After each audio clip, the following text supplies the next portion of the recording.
So most of you will remember where you were on September 11th, 2001, when the terrible atrocities in New York sparked a worldwide conflict commonly known as the War on Terror.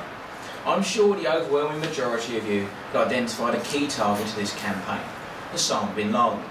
Few of you, however, will be able to identify the man on your right. He is Nana Sahib.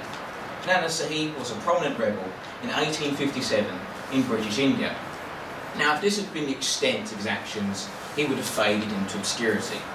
But for the Victorian public, Nana Sahib was responsible for the massacre of over 900 British men, women and children.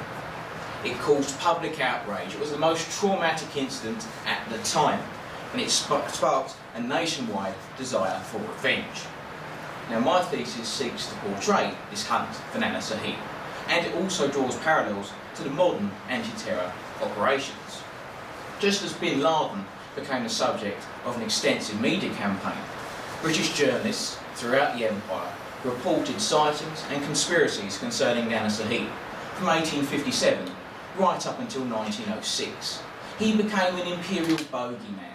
He even featured in Madame Tussauds Chamber of Horrors. There was a national fixation upon this target. However, my thesis goes on to look at the methodologies utilised in pursuing such individuals.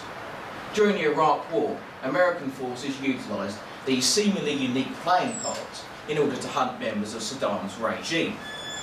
Yet, in 1857, British officials utilised similar documents in order to hunt their own rebels. Although these charts were very much less sophisticated, in one instance referring to a rebel as having the breasts of a woman, they actually intended to promote a rigorous manhunt. My thesis then goes on to actually compare the operations themselves. Many of you will know that America's hunt for Osama bin Laden ended in their own ally of Pakistan. In the 1860s, British spies found that Nepal, their own ally, was sheltering rebel leaders.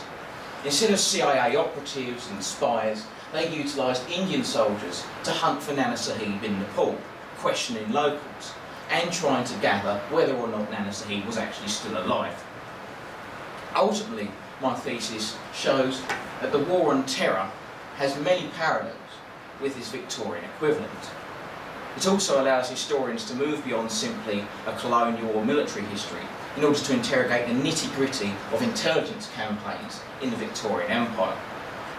Finally, my thesis goes on to show that the current modern-day War on Terror is by no means a unique conflict.